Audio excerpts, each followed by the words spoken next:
ಮುಳುಬಾಗಿಲು ತಾಲೂಕಿನ ತಾಯ್ಲೂರು ಹೋಬಳಿ ವ್ಯಾಪ್ತಿಯ ಹಿರಿಯ ಕಾಂಗ್ರೆಸ್ ಮುಖಂಡ ಎಜಿ ಶಿವಣ್ಣ ಅನಾರೋಗ್ಯದ ಕಾರಣ ನಿಧನರಾಗಿದ್ದು, ಅವರು 64 ವರ್ಷಕ್ಕೆ ತಮ್ಮ ಜೀವನವನ್ನು ಅಂತ್ಯಗೊಳಿಸಿದ್ದು, ಅವರು ಮಡದಿ ಶ್ಯಾಮಲಮ್ಮ ಹಾಗೂ ಮಗ ಅಕ್ಷಯರನ್ನು ಬಿಟ್ಟು ಅಗಲಿದರು.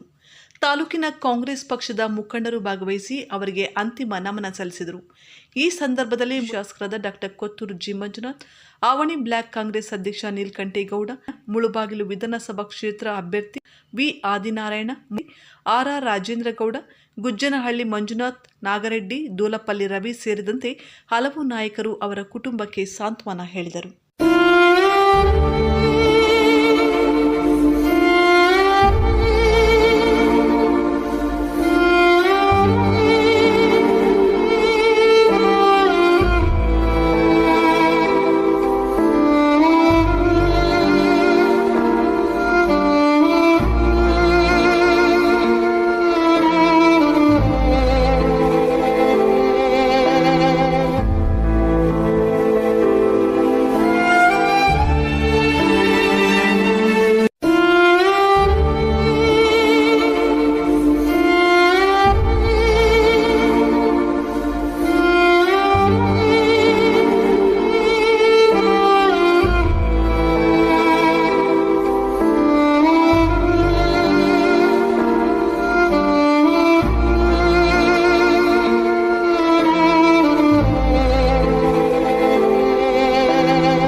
ಹೆಚ್ಚಿನ ಸುದ್ದಿಗಳಿಗಾಗಿ ಮುಳುಬಾಗಿಲು ಟೈಮ್ಸ್ ಯೂಟ್ಯೂಬ್ ಚಾನೆಲ್ ಅನ್ನು ಸಬ್ಸ್ಕ್ರೈಬ್ ಮಾಡಿ, ಶೇರ್ ಮಾಡಿ, ಬೆಲ್ ಐಕಾನ್ ಒತ್ತಿ.